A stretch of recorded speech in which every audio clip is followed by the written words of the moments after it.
The nature of my work is such that I meet and work with a lot of people who have been diagnosed with cancer, and they are at various stages along the way of that diagnosis.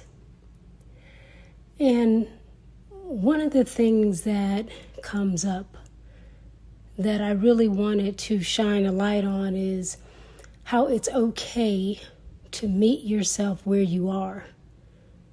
It's okay to make the very hard decision, and I imagine it is very hard to stop pursuing treatment. Now, this may not be the popular opinion. Of course, there are a lot of emotions that show up when we begin to talk about stopping treatment. Many people have spouses or partners, parents or children, all of those things that factor into their decision to even pursue treatment and to take treatment very far along the way. Even when it compromises their quality of life or their physical strength and well-being, many things, the neuropathy, the pain, the fatigue, the brain fog, and then the years and years of that. It's a lot. And people continue to wake up every day and step up to the plate of that diagnosis and then the subsequent treatment. And I just want to pause and give that some breathing space. Because no one is in the seat of the person who has the diagnosis other than that person. Which means no one knows the inner thoughts and workings, the hauntings, the fears, the anxieties, the desire to stop or the desire to keep going, whatever it is. And even if you share a diagnosis, no two people have the same experience. And often people are navigating the many opinions of others. You should do this, you should try this or that. My friend did this, they were cured. All of those things without realizing that it causes a lot of angst. It causes a lot of sadness and pain and exhaustion and agitation to have to sift through everyone's thoughts and ideas about what one should do, as if the nature of the diagnosis and all that it entails isn't enough, as if the way that their lives have shifted isn't enough. And then if that person decides, I don't want to do it anymore. To what end? That's hard to hear for many people. It's very hard to hear. And the response may be, no, keep fighting, don't give up. And I want to pause and give that some breathing space. It's not giving up. It isn't giving up. To stop something is not to give up. It's to meet yourself where you are. If that is your truth, it's meeting yourself where you are. It's honoring yourself, while also knowing it, that decision did not come around lightly, especially when there are loved ones. And I want to acknowledge the people who are at that intersection of, I don't know, do I keep going or do I stop? The vacillation, the reconciliation that's needed. To stop something that is extending your life for a day or a month, a week, 6 months, a year or two.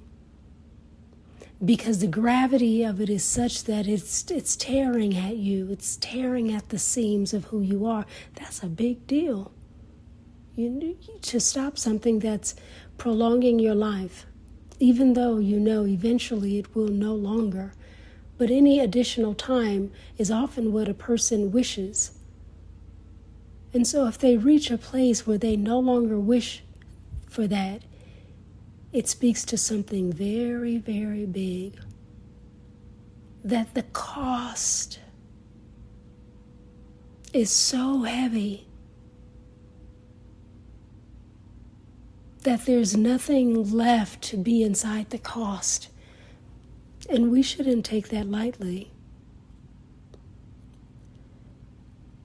As hard as it may be to hear that, and all that it brings up for the one who has to hear it and then be with what that means for them, may we be as brave as the person who holds the diagnoses, who carries the diagnoses, who has been navigating the diagnoses. May we be as brave as they are in hearing it and holding it and not trying to wish it away or wish it otherwise.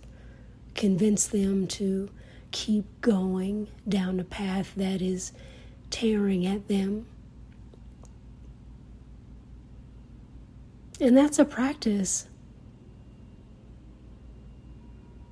And there is no right or wrong. There's just the humanity of it. The sensitivity that comes with facing our mortality and bearing witness to someone we love face the immediacy of theirs. It's a big, big moment. And it's so important for us to learn, imperfectly so, how to meet people at those big, big moments. How we can allow them to feel the truth of their feelings.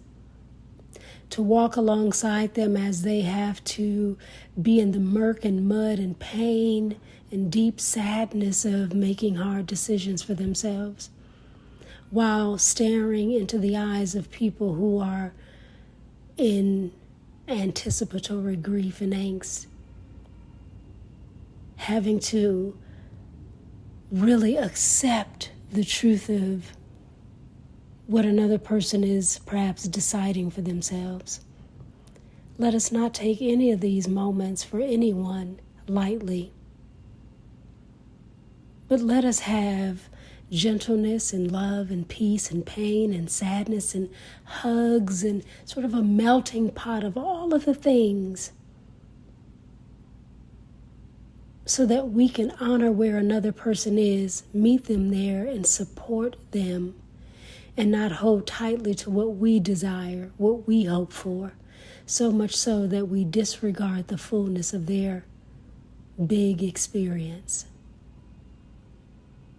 If you are someone who is moving through a diagnosis and you find yourself at a crossroads, at that intersection where you just,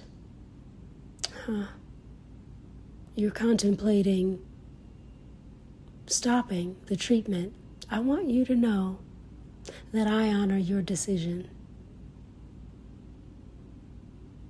That I hold you in that tender place.